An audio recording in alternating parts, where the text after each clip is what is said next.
Matt Kenseth has joined us. He's the driver of the number 20 Dollar General Toyota for Joe Gibbs Racing. Matt, how does it feel to be part of the Eliminator round? Good. Can you, Matt, would you mind expounding on that? Great. Okay. Open it up for questions. Bob? Bob Hocker, Sporting News. Typically, by the time the chase gets to Martinsville, there's 3, maybe 4 guys who kind of are in contention, and you can't go back to 8th place and see a guy who's even within a race of contention. Now you have 8 guys tied. Does that change the complexion of the race at all, or the dynamic of the race at all? I don't know. It probably changes the dynamic of the race somewhat, I guess. I mean, you know, like you said, there's usually only a few, you know, that have a realistic shot, where now you have 8 people that are tied again. So certainly I think that's a lot different. It feels a lot different, you know, coming here and being tied up if you're not having a, you know, super great year like we had last year. So, yeah, I think it definitely changes it, and it's definitely going to change it again at Homestead too. Next question. Over here to John, and then Nate. Jonathan Merriman, WSLS. Do you get tired of hearing, you know, talk out there about, you know, overflow from Charlotte, you know, coming out here on the racetrack, and what do you kind of think the odds are that, you know, all 8 of you guys will come out of here unscathed in terms of a incident due to someone's temper? I don't think it's any, you know, greater or less than any other time. You know, it seems typically the fall race is, seems like anyway, usually has more cautions and you know, more stuff going on. So I don't know. I think it's one of those tracks that, you know, you start the race, and I don't think, at least I don't think anybody really ever has that intention. But it is a track certainly where it's easy to, you know, let your temper get the best of you, or not being as patient as you should, or that type of thing, especially if things aren't going your way and your car's not driving good and somebody runs into you and all that kind of stuff. So, I mean, I think that's this track always lends itself to that, you know, no matter, you know, what the situation is. I think whenever anybody comes here, if they want to, they can, you know, probably every guy in the field, if they wanted to, could think back far enough and find something they weren't happy about with somebody if they wanted to. Nate Ryan. Nate Ryan, USA Today Sports. Matt, Jimmy was just in here and he was saying that, like, he was impressed by your runs last year here, but historically this hasn't been one of your best tracks. It seems as if, like, the competition here is kind of evened out a little bit, whereas it used to be, I think Denny once said the only cars he paid attention to in practice were the 24 and the 48 besides his. Has do you sense that? Has the competition kind of evened out and not just, you know, 3 or 4 guys that you have to watch? It's maybe 6 or 10. And with this year's new rules package, does that have an impact on that at all? Yeah, I mean, it's hard to say for me. I've certainly ran much better here since I got to JGR, you know, than I used to run here.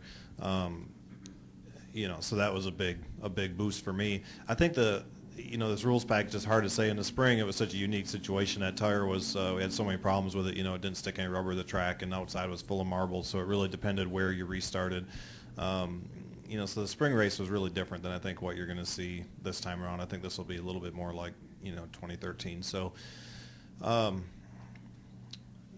yeah, I mean, I feel like there's those few guys that are still, you know, probably the favorites, you know, the 48 and the 24. You know, Denny's always really good here, you know, and then, you know, whoever's, you know, running good this year, you're probably going to have to look at, because when you get on having a year when you run really good, like the, you know, the 222, the 4, you know, those guys will probably run good as well, because they've been running, you know, good everywhere.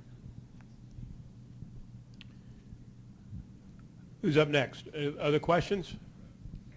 I like the way you asked that, Gary. All right. Right here, back of the row. Jordan Bonder at Danville Register and B. The tradition of presenting a grandfather clock to the winner here turns 50 years old this weekend. So for you to be able to have a chance to take home a grandfather clock, what would that mean to you on such a special weekend like this? Well, to be able to win at Martinsville for me, especially the way it was, you know, my first however many years coming up here, would definitely be a career highlight. I mean, honestly, if I had to, you know, which none of us are lucky, but if you got handed a menu before the season started, winning a race at Martinsville would be in my top 2 or 3 wishes for sure.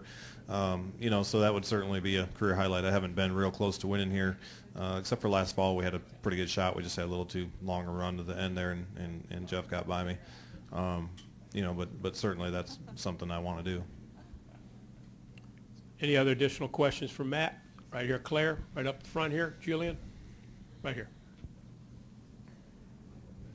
Claire B. Lang, Sirius XM NASCAR Radio. What's the challenge of Martinsville? Like, what makes this track so tough? Drivers who haven't accomplished wins here like it, but it's still pretty challenging. Yeah, I mean, it's just everything about it makes it challenging. But it's just you got to have the car turning good. You got to have decent. I mean, your car has to do everything right. It's not a track where you can do much extra to make it go faster. It's real easy to do something extra to make your car slower, you know, and to mess things up. But you know, I don't know. It's just it's a good question, Claire. I don't really have a good answer for you. It's just a technical, slow racetrack, and the car's got to do everything right, and you have to be really patient and you know, try to do everything right as a driver at the same time. Any additional questions for Matt? All the way in the back there, Jeff. Hey, Matt. Jeff Hood of RacingToday.com. Your son Ross had a really good run in the ARCA race at Kansas a few weeks ago. Can you update us on maybe what he's going to be doing in the next few weeks? Is there any type of NASCAR racing in the works for him maybe next year?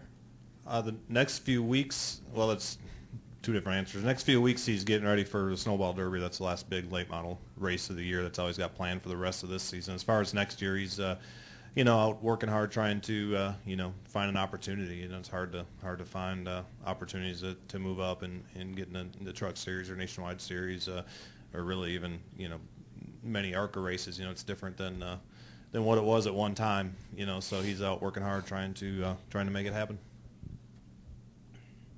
Additional questions for Matt?